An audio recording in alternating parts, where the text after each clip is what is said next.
Alors dans cette vidéo, je vais faire le commentaire de cette friteuse à air et dire ce que j'en pense. Je pense que c'est un bon format quand on est 1 à 2 personnes parce que le panier, comme on peut le voir ici, est assez petit. Oui, elle fonctionne à vide, mais on va y revenir. Et elle présente un défaut majeur. On va y arriver tout de suite. Donc l'appareil est plutôt sympa. Visuellement, ça prend pas trop de place. C'est un peu haut par rapport à la petite taille du bac, mais bon, admettons. Alors, l'appareil, on peut régler avec la touche menu sur différents trucs pré-réglés.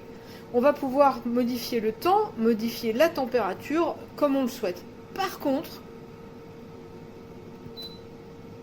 quand on met sur la touche éteindre, en fait, il va juste se mettre en veille en indiquant les éléments restants, mais hop, j'ai essayé plein de choses, j'ai regardé le mode d'emploi, elle ne s'éteint pas. Elle ne s'éteint pas tant qu'on n'est pas arrivé au bout du truc. Alors évidemment, elle s'éteint quand on ouvre, mais dès qu'on referme, ça recommence. Je débranche, je rebranche, pareil, elle redémarre. Je suis désolée, mais moi je trouve que ça pose un petit peu problème. Ça pose un peu problème, quand même. Bon. Et imaginons qu'on tripatouille sur les boutons, ou qu'un gamin tripatouille sur les boutons, bah, ça part sur un autre programme, il n'y a pas de problème, ça repart sur autre chose. Autre petit détail, le petit plateau qui est à l'intérieur, qui est indispensable pour que l'air chaud passe bien en dessous des aliments, et ben il a des petits patins sur le côté comme on voit là.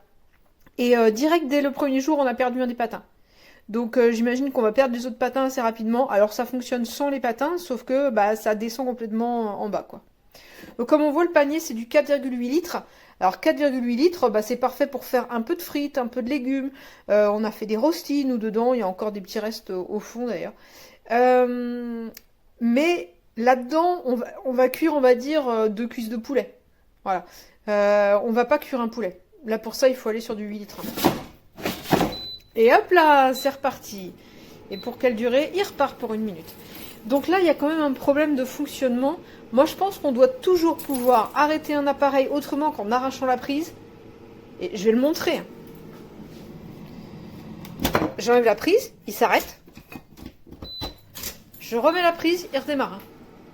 Il n'y a pas de manière de l'arrêter. Et j'ai regardé le mode d'emploi, il n'y a aucune indication. Donc là, pour moi, c'est un défaut majeur du produit. Parce que moi, ça me gêne, personnellement.